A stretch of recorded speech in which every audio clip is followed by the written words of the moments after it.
তিনি ছিলেন মধ্যম আকৃতির সুঠাম দেহের অধিকারী একটি মানুষ। তার চুলগুলো ছিল ঘাড় পর্যন্ত প্রলম্বিত, হালকা হালকা কোঁকড়ানো।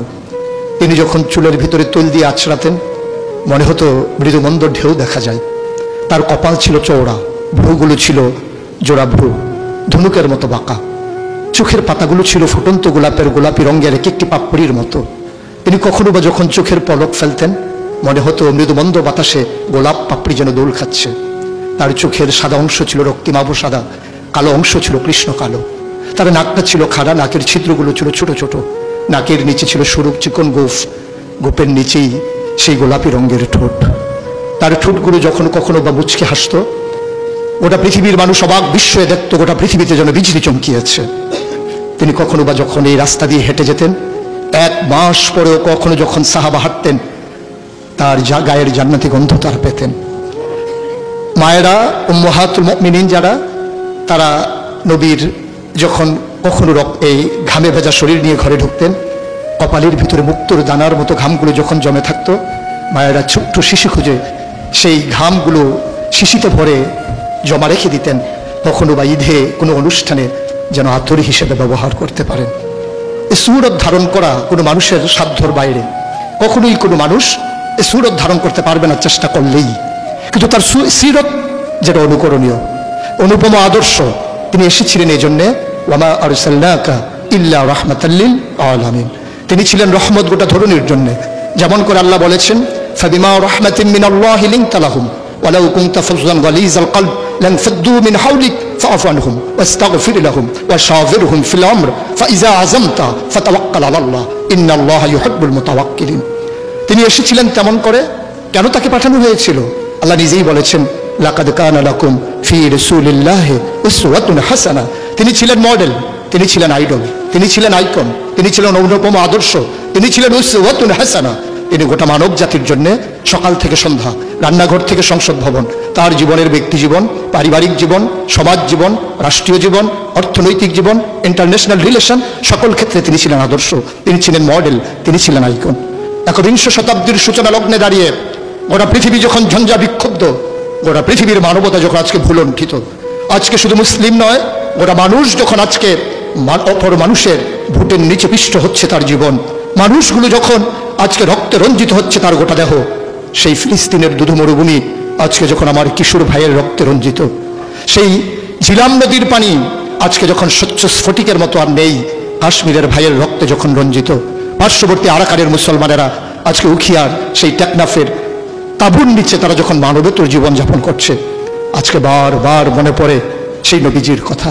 তিনি যদি আজকে আসতেন কোনো একটা ভূখণ্ডে, আমরা যদি দৌড়ে দৌড়ে তার কাছে যেতে পারতাম, ওটা মানবতা যদি বলতে পারতাম মুক্তি চাই, স্বাধীনতা চাই, ভোটের নিচ থেকে জীবন চাই, তিনি হয়তো আঁকড়ে ধরে বলতেন এখানেই শান্তি, চলে এসো উদখুলু ফিস সিলমি কাফা, তাহলেই তোমাদের জন্য প্রশান্তি, তাহলেই তোমাদের জন্য মৃত্যুর স্বাভাবিক মৃত্যুর গ্যারান্টি। কখনোই আর ঝঞ্ঝা বিক্ষুব্ধ পৃথিবীতে তোমাদেরকে বুক পেতে দিতে হবে না বুলেটের সামনে। যদি এমন হতো আমাদের কথাগুলো যত কোরআনের কথার মতো, ওয়ামান আহসানু কাওলাম মিম্মান দাআ ইলাল্লাহ ওয়া আমিলা সালিহান ওয়া ক্বালা ইন্নানী মিনাল মুসলিমিন। আমাদের তাগিদ জুতে হতো এমন উদখুলু ফিস সিলমি কাফা, ইসলামে পরিপূর্ণভাবে চলে আসো। আমরা যদি সে কথা থেকে দূরে সরে আসতে পারতাম, আফাতুমিনুনা বিবাযিল কিতাব ওয়া তাকফুরুনা বিবায, কতই না সুন্দর হতো।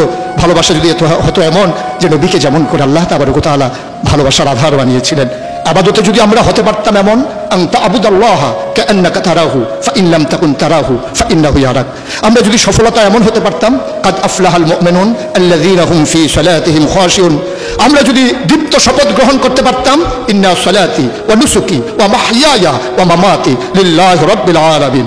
আমরা যদি নিজেদের কুরবানির নজরানা এভাবে পেশ করতে পারতাম ইন্নাল্লাহা ইশতারা মিনাল মুমিনিনা আনফুসাহুম ওয়া আমওয়ালাহুম বিআন্না লাহুমুল জান্নাহ।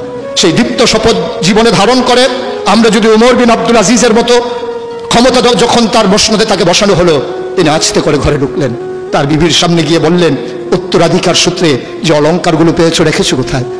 অলঙ্কারগুলো কাঠের বাক্সে ভরে যখন তার সামনে এনে দেওয়া হলো, বলছিল এর ভিতরে আমি রক্তের গন্ধ পাই, এর ভিতরে আমি বাতিলের গন্ধ পাই। সুতরাং এই অলঙ্কার তোমার না, এই অলঙ্কার আমাদের জন্য গোলার কাটা, জাহান্নামের শাস্তির কারণ। তিনি সবগুলো অলঙ্কার রাষ্ট্রীয় কোষাগারে জমা দিয়ে চোখের পানি ফেলে দিয়ে বলেছিলেন পূর্বপুরুষের দায় পরিশোধ করলাম, পূর্বপুরুষের দায় পরিশোধ করলাম। তিনি সেদিন বলেছিলেন সবার ঘরে যেমন রান্না হবে আমার ঘরেও তেমন রান্না হবে। প্রিয় দিনী ভাইয়েরা, প্রিয় আলেম ভাইয়েরা, আমি যদি এভাবে বলি, আজকে ১৫০০ বছর পরে আজকে আমাদেরকে স্বীকৃতি দিতে হবে কবি ফররুখের মতো। তিনি বলেছিলেন, কোরআনের নূর বুকে পুড়ে নিয়ে দাঁড়ালে যখন মরুর পথে, মহাবেদনায় দেখলে মানুষ ভাসছে পাপের কলস স্রোতে। সে কি অনাচার, সে কি বেবিচার, বিভৎস ক্রোড় আখি বিলীন, ভয়াল ঘৃণায় ন্যাক্কার শতাব্দী পথে রাত্রি দিন। আসুন সবাই মিলে এই ঝঞ্ঝা বিক্ষুব্ধ পৃথিবীকে একটু ফুলময় করে দেই, একটু আনন্দঘন পরিবেশ করে দেই। ভবিষ্যৎ প্রজন্মের জন্য আমরা একটা সুন্দর পৃথিবী বিনির্মাণ করি।